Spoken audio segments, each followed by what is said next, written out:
Good day mga ka-sports natin dyan. Puksaan na ng mga magaganda sa PVL sa quarterfinals. Mga pasok sa listahan ay talagang nakakagulat. Meron nga tayong mga team na hindi inaasahan. Bagamat ang ating prediction sa quarterfinals ay lahat tama. 100% kung nasusubaybayan nyo ang aking vlog, alam ko naman na ang aking prediction lahat ay nakapasok. Wala ngang choco mucho pagdating sa quarterfinals. Gayon rin ang defending champion na Petrogas Angels. Kapwa nga sila nalaglag ngayong gabi. Nakakagulat talaga dahil ang Choco ay munti ka na ngang manalo pero natalo pa nga ito. Pero ang Akari sadya talagang 100% mananalo sila dahil kulang na kulang talaga ang mga players ng nasabi nating Petrogas Angels. Ngayon, ating kikilalanin ang 8 team na magtatapatan pagdating sa agawan naman sa pwesto sa semifinals. Alamin ang buong detalye. Pero bago lahat, kung bago ka muna sa aking channel, subscribe na. Click ang ating notification bell para lagi kang updated sa lahat ng issues sa volleyball. Susunod na.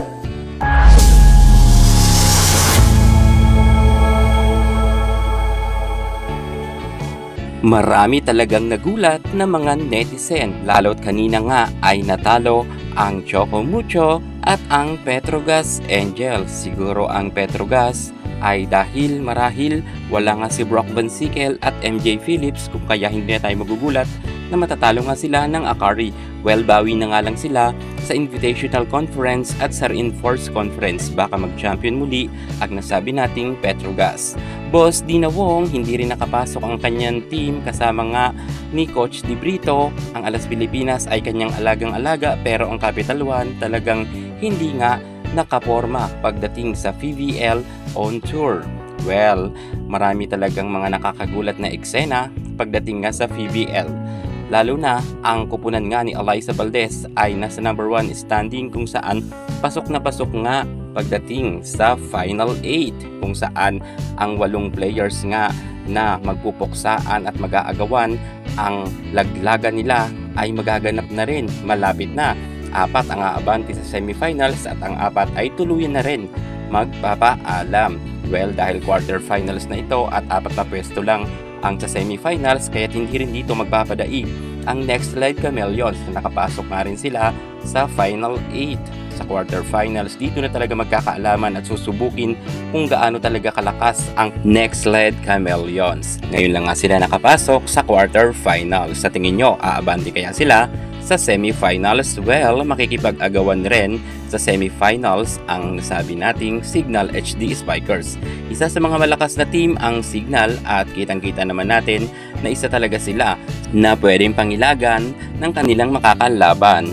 Take note wala pa nga dyan si Vanny Gander pero tingnan naman ninyo ang Signal, talagang level up ang kanilang angking kagalingan. Hindi rin magpapadaig dito ang PLDT kung saan madalas nga rin silang alatin sa duluhan na laban. Pero eto na, dahil nga sa pagbabalik ni KKD ay mukha talagang makakapasok rin sila sa semifinals. Pero hindi rin dito papayag ang Farm Fresh Foxes kung saan makakaharap naman nila ang Creamline. Makikipag-agawan din sila sa pwesto pagdating sa semifinals. Abi Maranyo, hindi rin magpapadaig ang Cherry Tigo. Kahit sino pa ang kanilang makaharap ay ilalaban nila yan ng todo dahil gustong-gusto nga rin nila magkaroon muli ng podium finish. Ang tagal na rin kasi nilang hindi nakakapasok sa Final 4. Team ni Barbie IB Laksina, pasok nga rin sa quarterfinals at isang pwesto rin ang kanilang pag-aagawan. Makapasok kaya sila sa semifinals? Well, matatag naman ngayon ang Akari dahil sobrang lakas na rin naman nila. At pagdating naman sa Zeus Coffee, mukha talagang medyo mabigat ang kanilang makakabanggaan sa quarterfinals. Lalo't isang malakas nga na team ang kanilang makakalaban. I hope na makapasok rin sila sa semis. So yan na nga mga ka-sports natin dyan ang pasok nga sa quarterfinals. Creamline Cool Smashers, Next Slide Chameleons, Signal HD Spikers, PLDT, Farm Fresh Foxes, Cherry Tigo, Akari Chargers, and Zeus Coffee. Laglag na nga ang Galleries Tower High Risers, Capital One, Petrogas Angels at ang Choco Mucho. 4 na team ang papasok lang sa semis. Sino ang napupusuan nyo? Comment na kayo sa baba. Thank you so much. God bless.